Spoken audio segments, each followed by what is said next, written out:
नमस्ते विद्यार्थी मित्रों। ધોરણ 8 વિષય હિન્દી પાઠ 7 હાર કી જીત, જેનો સાહિત્ય પ્રકાર છે કહાની, ભાગ 4. પાઠ પૂરો થઈ ગયો. હવે આપણે તેનો સ્વાધ્યાય છે તેનો અભ્યાસ કરીશું. તો દરેક વિદ્યાર્થી પાઠ્યપુસ્તકમાં પાઠ 7 ખોલીને તૈયાર રાખે. પેજ નંબર 42 એમાં અભ્યાસ છે. प्रश्न नंबर 1, प्रश्न के उत्तर दीजिए. तो पहलू है कि खड़गसी का हृदय परिवर्तन क्यों हुआ. तो एनो जवाब तमारे आपवानो छे. तो एनो जवाब है कि बाबा भारती ने खड़गसी से प्रार्थना की थी कि वह घोड़ा भले ही ले जाए पर घोड़ा हथियाने की यह घटना किसी के सामने प्रकट न करे. जिस तरह छल कपट करके उसने घोड़ा बाबा से छीना, उसे सुनकर लोग किसी गरीब पर विश्वास नहीं करेंगे. बाबा भारती के ये शब्द डाकू खड़गसी के कानों में गूंजते रहे. उसे लगा कि बाबा आदमी नहीं देवता है. उन्हें अपनी हानि की नहीं, गरीबों के नुकसान की चिंता है. ऐसे ऊंचे विचार वाले पुरुष को धोखा देकर उसने अच्छा नहीं किया. उसे उनका घोड़ा लौटा देना चाहिए. इस प्रकार खड़गसी का हृदय परिवर्तन हुआ. त्यार पछी बीजो प्रश्न है कि अब कोई गरीबों की सहायता से मुंह नहीं मोड़ेगा. बाबा भारती ने ऐसा क्यों कहा. खड़गसी ने गरीब और अपाहिज बनकर बाबा भारती को धोखा दिया था. उन्हें डर था कि इस घटना का पता चलने पर लोग गरीबों, दीन दुखियों और अपाहिजों पर विश्वास नहीं करेंगे. लेकिन खड़गसी जिस शाम को बाबा भारती का घोड़ा ले गया, उसी रात को वह उसे बाबा भारती के अस्तबल में बांध गया था. अब खड़गसी की धोखेबाजी की बात फैलाने का डर नहीं था. इसलिए बाबा भारती ने कहा कि अब गरीबों की सहायता से कोई मुंह नहीं मोड़ेगा. तीजो प्रश्न, यदि बाबा भारती की जगह आप होते तो क्या करते. ते तमारे मौलिकताथी तमारे लखवानुं रहेशे. त्यार पछी चौथो प्रश्न है, इस घटना को किसी के सामने प्रकट न करना, ऐसा बाबा भारती ने क्यों कहा. तो बाबा भारती संत पुरुष थे. दीन दुखियों के प्रति उनके हृदय में अपार करुणा थी. किसी अपाहिज की करुण पुकार सुनकर उनका हृदय पिघल जाता था. उनकी इसी दयालुता का लाभ उठाकर खड़गसी ने उन्हें धोखा दिया था. बाबा भारती को लगा कि अगर खड़गसी इस धोखेबाजी का पता लोगों को लग जाएगा तो वे किसी गरीब या दीन दुखी पर विश्वास नहीं करेंगे, फिर कोई किसी अपाहिज की मदद नहीं करेगा. यही सोचकर उन्होंने खड़गसी से उसकी धोखेबाजी से घोड़ा लेने की बात किसी के सामने प्रकट न करने के लिए कहा.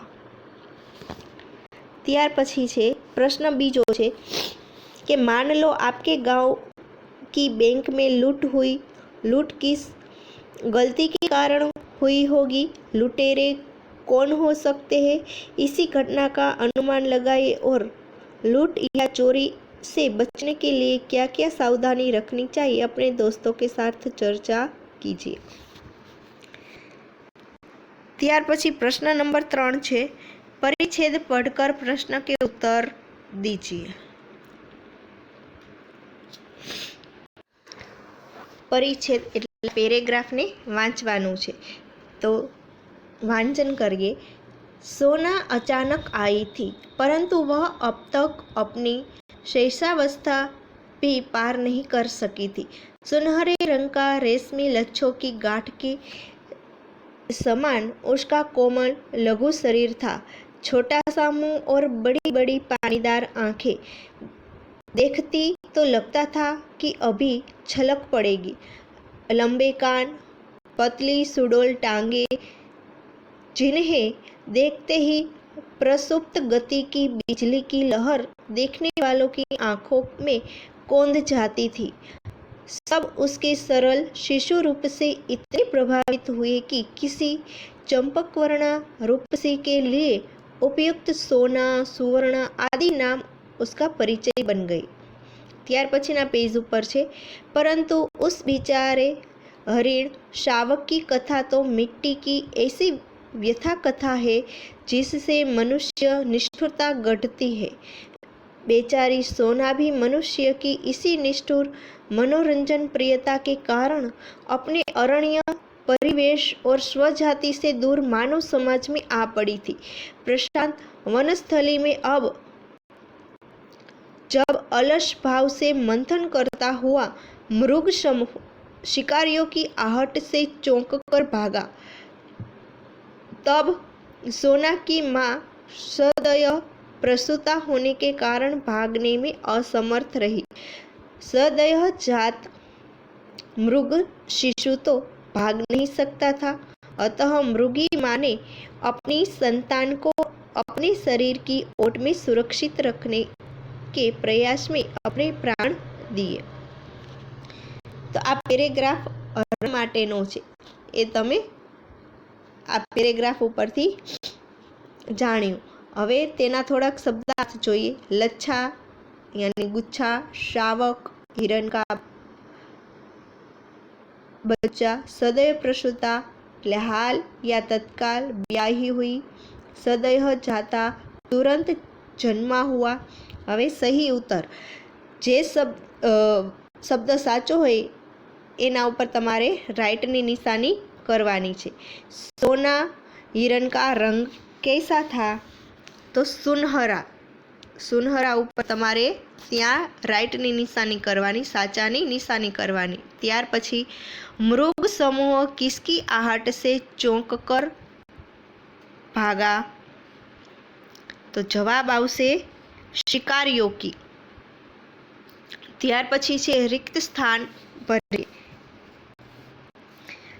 सोना अब तक अपनी शैशवावस्था भी पार नहीं कर सकी। तो जवाब आवशे शैशवावस्था। त्यार पछी हरिण शावक की कथा तो मिट्टी की ऐसी व्यथा कथा है।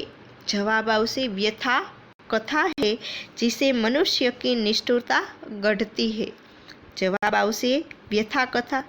पहली खाली जग्या में आवशे शैशवावस्था अने बीजा में आवशे व्यथा कथा।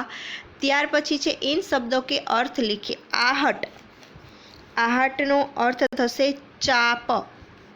शैशवावस्थानो अर्थ थशे बचपन, शिशु की अवस्था। कोई पण एक शब्द अहीं तमे लखी शको, बचपन अथवा शिशु की अवस्था। आहट यानी चाप, शैशवावस्था यानी बचपन।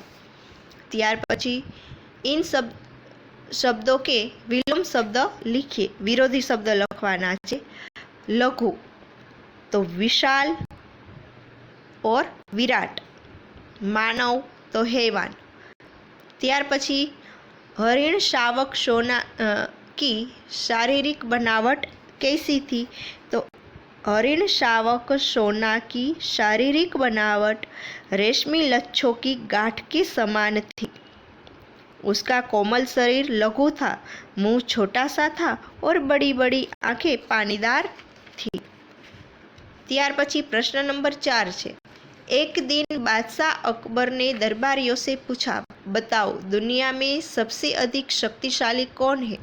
दरबारियों का जवाब क्या होगा और बीरबल ने क्या कहा होगा? कहानी आगे बढ़ाइए। तो ये कहानी आपको सुननी है ध्यान से। दुनिया में सबसे अधिक शक्तिशाली कौन है? अकबर ने कि इस प्रश्न के उत्तर में किसी दरबारी ने हाथी को सबसे अधिक शक्तिशाली बताया, तो किसी ने सिंह को। इस तरह दरबारियों ने अपने अपने ढंग से जवाब दिए। जब इसका उत्तर देने के लिए बीरबल से कहा गया, तब उन्होंने सूरज को सबसे अधिक शक्तिशाली बताया। अकबर ने पूछा कैसे? तब बीरबल ने यह कहानी सुनाई। एक बार हवा, पानी और सूरज में बहस छिड़ी। तीनों स्वयं को सबसे अधिक शक्तिशाली बता रहे थे। एक देवदूत ने उन तीनों की बातें सुनी। उसने कहा, देखो वह यात्री कोट पहने जा रहा है। जो उसका कोट उतरवा दे वही सबसे अधिक शक्तिशाली है। सबसे पहले हवा आगे बढ़ी और तेज चलने लगी। उसने तूफानी रूप ले लिया। यात्री का कोट फड़फड़ाने लगा। उसने हाथ से कसकर कोट को पकड़ रखा। आखिर हवा ने हार मान ली। अब पानी ने अपनी ताकत दिखानी शुरू कर दी। जोर की बारिश होने लगी। यात्री पूरी तरह भीग गया, पर उसने कोट न निकाला। अंत में सूरज की बारी आई। इतनी तेज धूप निकली कि यात्री गर्मी सहन न कर सका। वह पसीना पसीना हो गया। परेशान होकर उसने कोट उतार दिया। सबने सूरज की शक्ति का लोहा मान लिया। बादशाह ने भी बीरबल की बात का समर्थन किया। तो ये थी अकबर और बीरबल की कहानी। ये सबसे अधिक शक्तिशाली कोण। ત્યાર પછી સ્વાધ્યાયમાં दिए गए शब्दों की सहायता से रिक्त स्थान भरिए कि खड़क सिंह उस इलाके का खाली जगह डाकू था। तो जवाब आवशे कुख्यात। कुख्यात डाकू था। बीजी खाली जगह है अपनी वस्तु की प्रशंसा दूसरों के मुख से सुनने के लिए उनका हृदय अधीर हो गया था। जवाब आवशे अधीर। ત્યાર પછી ત્રીજી છે पछीना पेज ऊपर कि बाबाजी आज्ञा कीजिए, मैं आपका दास हूँ, केवल यह घोड़ा न दूंगा। जवाब आवशे दास। ત્યાર પછી किसने किससे कहा। दुर्गादत्त वैद्य का नाम सुना होगा, उनका सौतेला भाई हूँ। अपाहिज ने बाबा भारती से कि बाबा भारती ने अपाहिज से कहा होगा।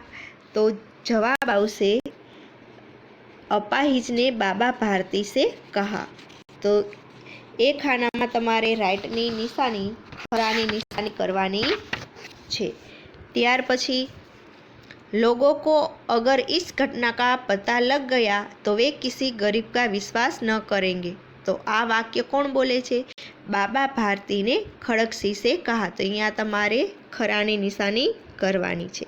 त्यार पछी छे प्रश्न के उत्तर एक दो वाक्य में लिखिए।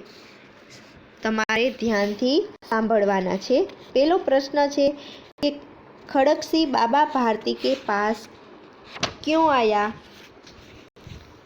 तो जवाब आवशे